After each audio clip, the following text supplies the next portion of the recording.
জীবিকার কাছে মানুষ আজ অসহায়। আজকের পৃথিবীতে মানুষ বেঁচে থাকার জন্য প্রতিদিন লড়াই করছে। একটা সময় ছিল মানুষ স্বপ্ন দেখত ভালোভাবে বাঁচার, কিন্তু এখন অনেকের কাছে সবচেয়ে বড় স্বপ্ন দুই বেলা ঠিকমতো খাবার জোগাড় করা।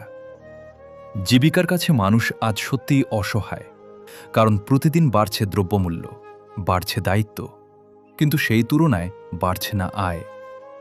একজন বাবা সারাদিন পরিশ্রম করার পরও ভাবেন, আজ পরিবারের জন্য সবকিছু ঠিকমতো দিতে পারব তো?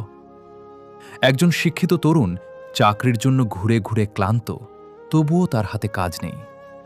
একজন মা সংসারের হিসাব মেলাতে গিয়ে নিজের প্রয়োজনগুলো চুপচাপ ভুলে যান। এই বাস্তবতা খুব কঠিন, কিন্তু এখানেই থেমে গেলে চলবে না। মনে রাখতে হবে, কঠিন সময় মানুষকে ভেঙে দেওয়ার জন্য আসে না, বরং আরও শক্তিশালী করে তোলার জন্য আসে। আজ যদি জীবিকার কাছে অসহায় মনে হয়, তাহলে নিজেকে আরও দক্ষ করে গড়ে তোলো। নতুন কিছু শেখো, চেষ্টা চালিয়ে যাও, কারণ অন্ধকার যত গভীর হয়, আলোর আগমন ততই কাছাকাছি থাকে। হয়তো আজ সময়টা কঠিন, কিন্তু বিশ্বাস রাখো, পরিশ্রম আর ধৈর্য একদিন তোমার জীবনের গল্প বদলে দেবে।